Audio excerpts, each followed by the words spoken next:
Hello everyone, welcome back to my channel. तो आज हम कवर कर रहे हैं क्लास 9th की biology and the first chapter is the fundamental unit of life, जिसको सेल के नाम से भी जाना जाता है। एंड ये चैप्टर 9th के लिए तो इम्पॉर्टेंट है ही साथ AFCAT, UPSC CDS and SSC and railway exam, तो ये टॉपिक सबके लिए इम्पॉर्टेंट है। तो आइए बिना किसी देर की शुरुआत करते हैं। तो हमें इस चैप्टर में पढ़ना क्या क्या है। एक तो हमें पढ़ना है डेफिनेशन ऑफ सेल, फिर किस किस ने डिस्कवरी की है, some important discoveries, and eukaryotic cell and prokaryotic cell, and cell बना किससे होता है, what is cell made of, cell organelles and cell division. तो सेल क्या होता है? The fundamental organizational unit of life is the cell, and the cell is a basic and structural unit of all forms of life. ये दोनों ही cell की basic सी definition है। हम कह सकते हैं कि जो लाइफ की हमारी स्मॉलेस्ट यूनिट है, एक तरह से वो सेल है। सेल से मिलकर टिश्यू बनता है, टिश्यू ऑर्गन बनाते हैं, एंड फिर टिश्यू जब ऑर्गन बना लेता है तो ऑर्गन, ब्लड, मसल्स मिलकर एक ह्यूमन बॉडी क्रिएट करती हैं। तो अब हम जान लेते हैं डिस्कवरी ऑफ सेल किसने की थी, रॉबर्ट हुक ने। बट जो रॉबर्ट हुक ने सेल्स की डिस्कवरी की थी वो कैसे सेल थे? Dead cells. तो लिविंग सेल की थी लिविन हॉक ने, एंड न्यूक्लियस की रॉबर्ट ब्राउन ने, प्रोटोप्लाज्म पुरकिंजे ने, एंड फिर सेल थ्योरी दी थी स्किडन और श्वान ने। एंड इसी थ्योरी को फर्दर एक्सपेंड किया था वर्च्यू ने, ये कह के कि जो सेल होता है वो प्री एग्जिस्टिंग सेल से ही निकलता है, जो नया सेल निकलता है। तो अब बात करते हैं सेल के बारे में। Every cell has different shape and size. Cell shape and size is depend on its function. अब सारे सेल सर्कुलर शेप के नहीं होते, जैसे कि अगर सेल बोलते हैं तो हमारे माइंड में एक सर्कल सा डायग्राम आ जाता है, बट हर सेल का काम अलग अलग होता है, तो उसका शेप और साइज भी उसके फंक्शन पर डिपेंड करता है। देखिए, दो तरह के सेल्स होते हैं, एक होता है यूनिसेल्यूलर और एक होता है मल्टी सेल्यूलर। यूनिसेल्यूलर क्या होता है? जिसमें एक ही सेल सारे फंक्शन परफॉर्म करेगा। When the single cell perform every action, जैसे amoeba, paramecium, bacteria. And multicellular क्या होता है? जिसमें एक ऑर्गेनिजम्स में बहुत सारे सेल होंगे और हर सेल अपना अपना काम करेगा। When every cell perform its action. Example आपका प्लांट्स, एनिमल्स एंड फंजाई। अब सेल ऑर्गेनल्स क्या होते हैं? Different parts of the cell is known as cell organelles. जो जैसे हमारी बॉडी में अलग अलग पार्ट्स हैं, तो ऐसे सेल के भी अलग अलग पार्ट्स होते हैं, तो हम उन पार्ट्स को ही क्या बोलते हैं? Cell organelles. और हमें इस चैप्टर में कौन कौन से पार्ट्स के बारे में पढ़ना है? प्लाज्मा मेम्ब्रेन और cell membrane, cell wall, nucleus, cytoplasm, endoplasmic reticulum, Golgi apparatus, lysosomes, mitochondria, plastids and vacuoles.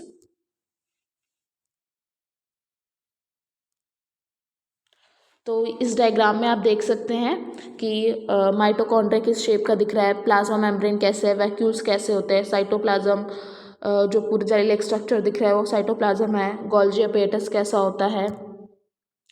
Now let's start. Plasma membrane और सेल मेम्ब्रेन क्या होता है? जैसे हमारे घर के बाहर हमारी सिक्योरिटी के लिए वॉचमैन है, तो ऐसे सेल के बाहर भी एक वॉचमैन है, सिक्योरिटी गार्ड है, जिसका नाम है प्लाज्मा मेम्ब्रेन, या आप सेल मेम्ब्रेन कह सकते हैं। The outermost covering of the cell is called plasma membrane. The plasma membrane allows the entries and exit of the some material. Plasma membrane का काम क्या है? वॉचमैन या गार्ड का क्या काम होता है कि कौन अंदर बाहर जा रहा है देखना, एंट्री करना। तो ऐसी जो प्लाज्मा मेम्ब्रेन है, देखते हैं कि हमारे सेल के अंदर क्या आ रहा है और क्या जा रहा है। Because of this it is called semi permeable membrane. अब आपने इस लाइन में गौर किया हो तो लिखा है entry and exit of the sub material, यानी कुछ को ही अंदर आने देगा, जो सेल के लिए नुकसानदायक है उन्हें अंदर आने नहीं देगा। तो इसीलिए हम इसे सेमी परमेबल मेम्ब्रेन कहते हैं। और ये बना किस चीज़ का होता है? लिपिड एंड प्रोटीन का।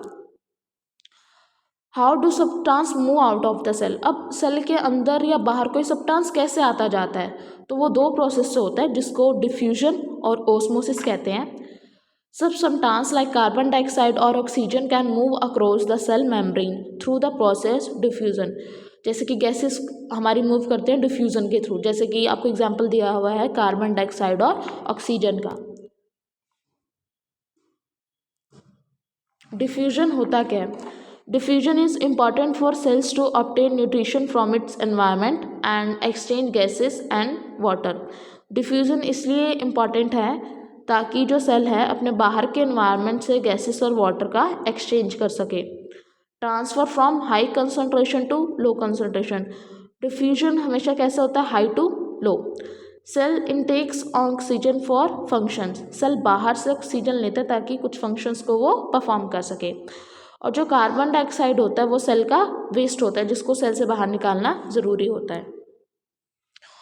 अब व्हाट इज़ ओस्मोसिस? ओस्मोसिस भी एक तरह का डिफ्यूजन ही है बट ये वाटर में होता है. Movement of water from high concentration to low concentration. और ओस्मोसिस 3 तरीके के होते हैं: hypotonic solution, hypertonic solution and isotonic solution. So now we will discuss one by one. Hypotonic solution.